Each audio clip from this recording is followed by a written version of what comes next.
இயேசுவில் பிரியமான சகோதர சகோதரிகளே, ஆரோக்கிய அன்னையினுடைய அன்பு பிள்ளைகளே, அனைவரும் சொல்வோம்: இயேசுவுக்கே புகழ், இயேசுவுக்கே புகழ், இயேசுவுக்கே மகிமை, இயேசுவுக்கே மகிமை, இயேசுவுக்கே நன்றி, இயேசுவுக்கே நன்றி. மரியே வாழ்க, மரியே வாழ்க.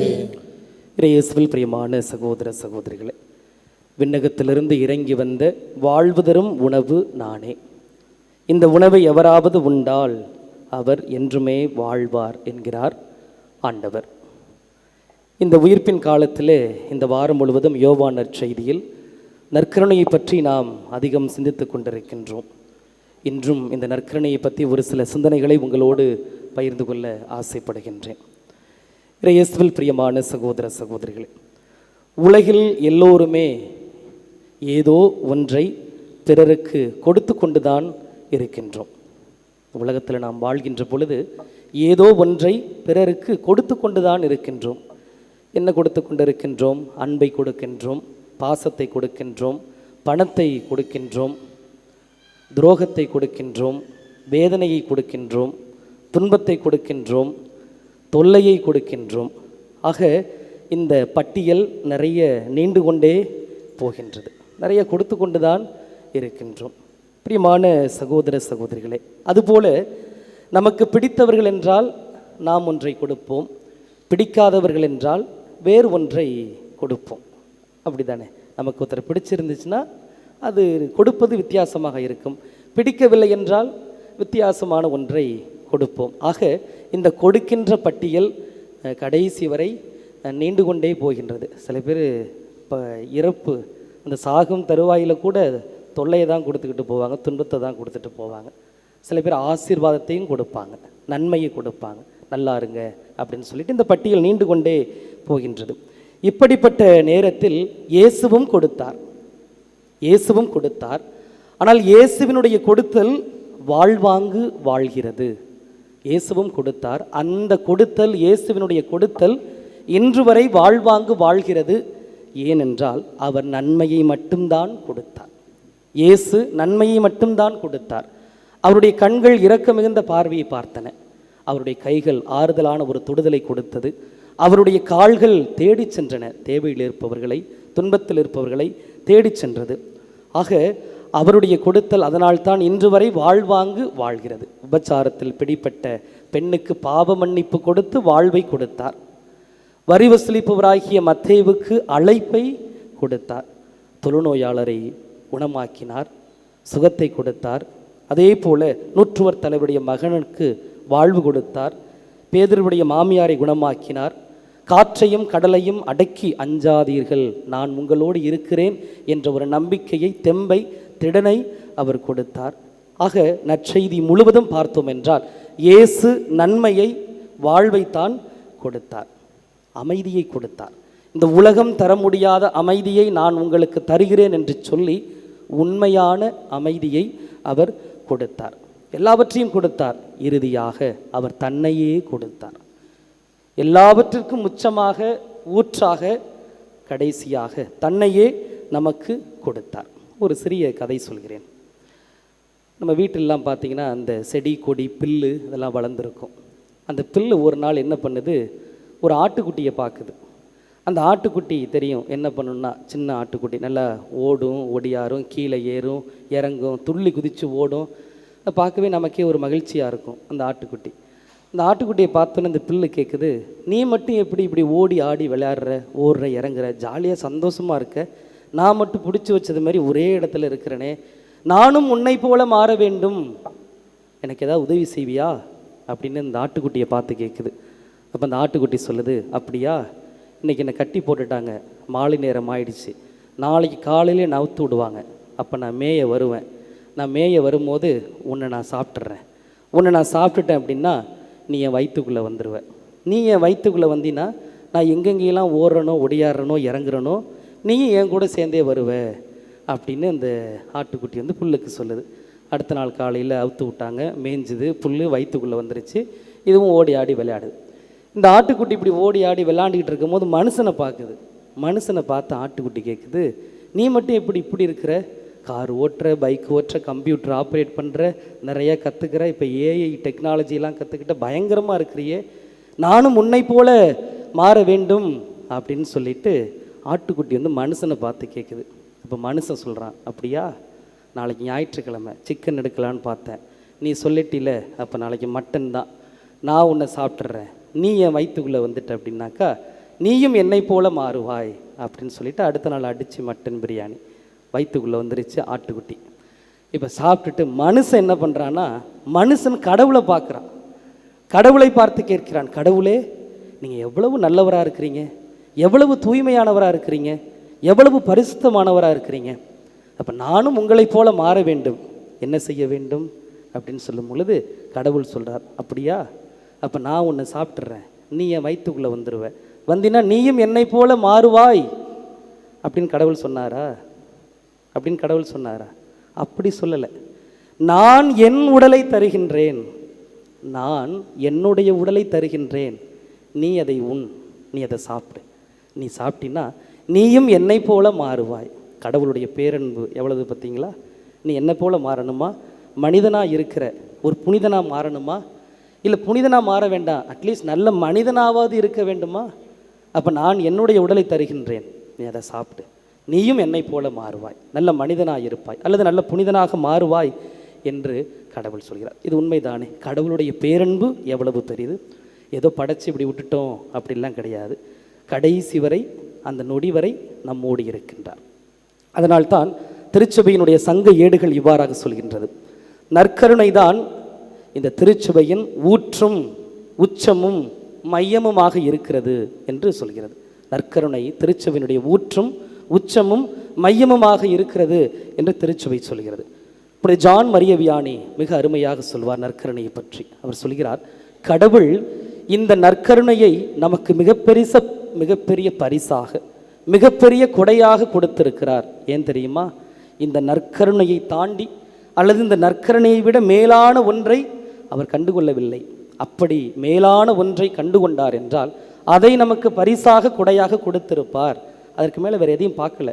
அதனால்தான் இந்த நற்கருணையை நமக்கு மிகப்பெரிய பரிசாக, மிகப்பெரிய கொடையாக நமக்கு கொடுத்திருக்கின்றார். பிரியமான சகோதர சகோதரிகளே, ஒவ்வொரு கிறிஸ்தவனுடைய அல்லது ஒவ்வொரு கிறிஸ்தவனுடைய வாழ்வு நற்கருணையை மையமாக சுற்றி சுழல்ந்து கொண்டிருக்கின்றது.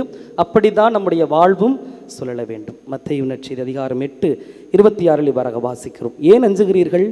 அஞ்சாதீர்கள், நான் இருக்கிறேன், நான் உங்களோடு இருக்கிறேன் என்று ஆண்டவர் இயேசு வாக்கு கொடுக்கிறார். மத்தேயு நற்செய்தி அதிகாரம் 28:20 வாசிக்கின்றோம், இதோ உலக முடிவு வரை என்னாலும் நான் உங்களோடு இருக்கிறேன் என்று சொல்கிறார். இதோ உலக முடிவு வரை நான் என்னாலும் உங்களோடு இருக்கிறேன் என்று சொல்லி ஆறுதலையும் தேறுதலையும் அரவணைப்பையும் இந்த நற்கருணை ஆண்டவர் கொடுத்து கொண்டுதான் இருக்கின்றார்.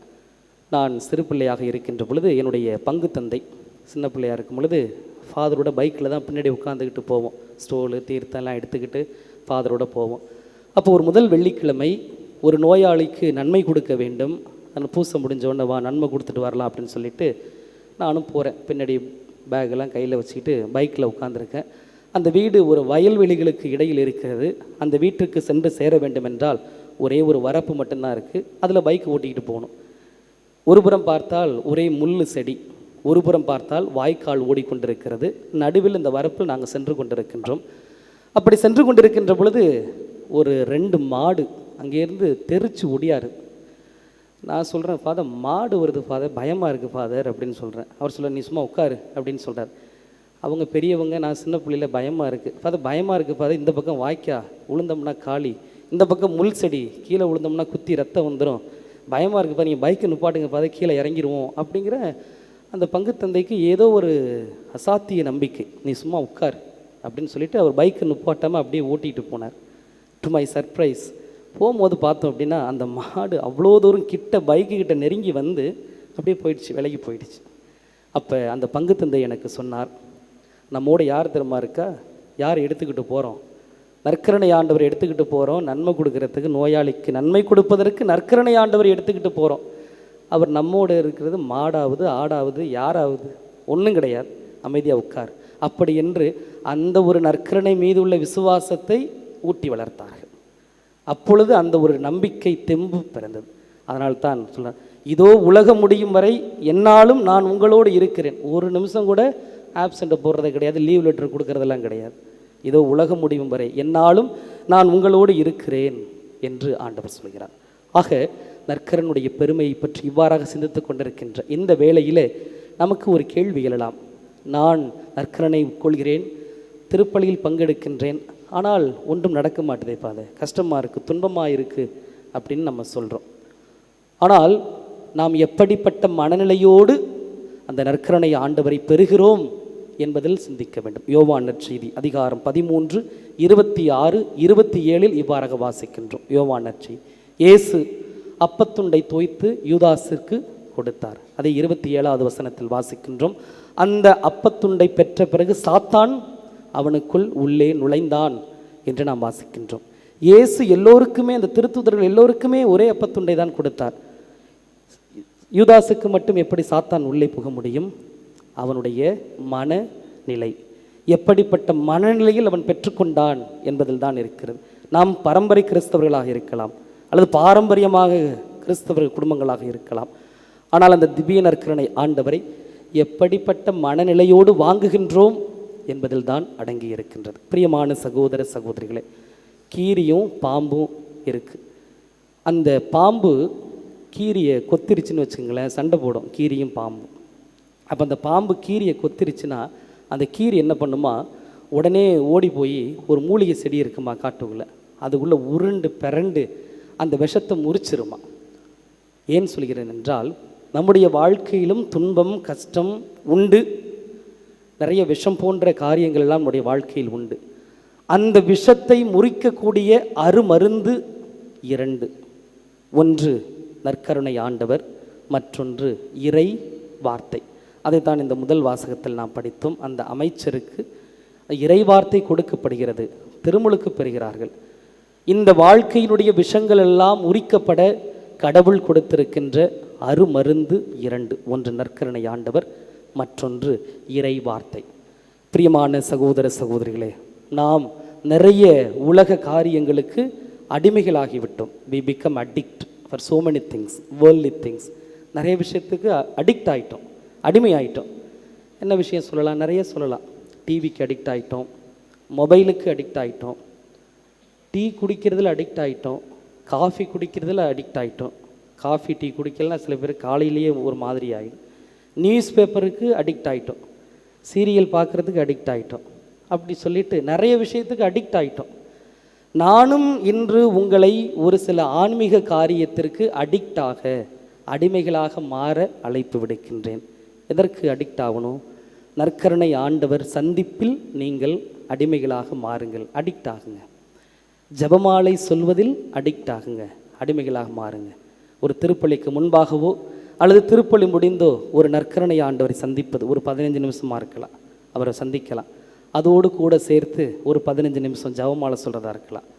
அப்போ அரை மணி நேரம் அடிக்ட் ஆகி பாருங்கள். இந்த விஷயத்துக்கு நற்கருணை ஆண்டவரை சந்திப்பதிலும் ஜபமாலை சொல்வதிலும் அடிக்ட் ஆகி பாருங்கள். இப்போ உங்கள்கிட்ட ஒரு கேள்வி கேட்கலாம். இப்போ உங்கள் ஊரில் பிரியாணி எங்கெங்கே நல்லாயிருக்கும் அப்படின்னு கேட்டோம்னா எல்லோரும் சொல்லுவீங்களா, சொல்ல மாட்டிங்களா? அந்த கடையில் நல்லாயிருக்கும் ஃபாதர், இந்த டிஃபன் இந்த கடையில் நல்லாயிருக்கும் ஃபாதர் அப்படின்னு சொல்லுவீங்க. எப்படி சொல்கிறீங்க? வாங்கி சாப்பிட்டு டேஸ்ட்டு, ஆண்டவர் எத்துணை இனியவர் என்று சுவைத்து பாருங்கள், ஆண்டவர் எத்துணை இனியவர் என்று சுவைத்து பாருங்கள். நீங்கள் சுவைத்து பார்த்து விட்டீர்கள் என்றால் நீங்கள் வரமாட்டீங்க. நற்கருணை ஆண்டவர் சந்திக்காமல், ஜபமாலை சொல்லாமல், பூசை பார்க்காம வரமாட்டீங்க. உடனே தொடங்கிட வேண்டாம், கொஞ்சமாக தொடங்க. ஒரு ஞாயிற்றுக்கிழமை ஒரு அரை மணி நேரம் ஜபமாலை, ஒரு அரை மணி நேரம் நற்கருணை சந்திப்பு, ஒரு பூசை.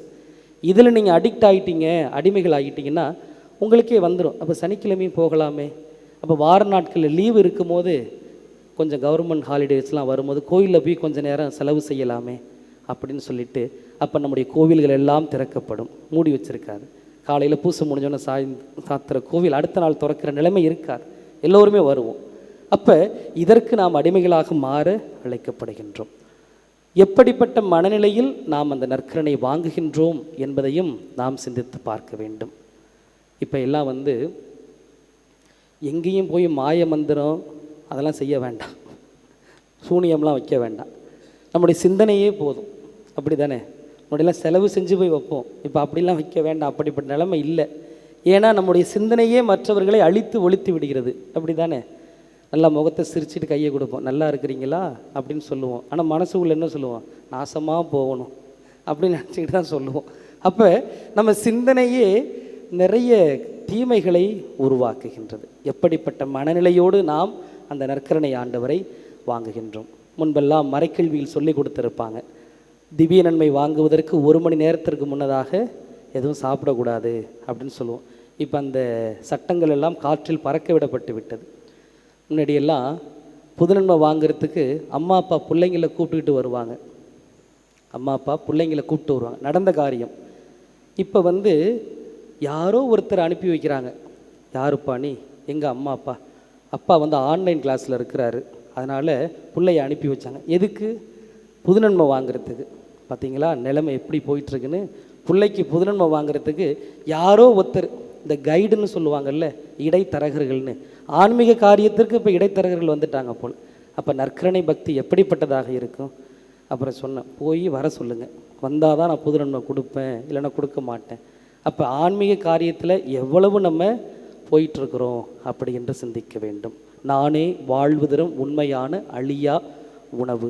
இந்த நற்கருணை ஆண்டவர் மேல் நாம் நம்முடைய கண்களை திருப்புவோம். இந்த நற்கருணை ஆண்டவருக்கு நாம் அடிமைகளாக மாறுவோம். எத்துணை வேதனை துன்பங்கள் வந்தாலும் அந்த ஆண்டவர் நம்மோடு இருந்து நம்மை வழி நடத்துவார். ஆமென்.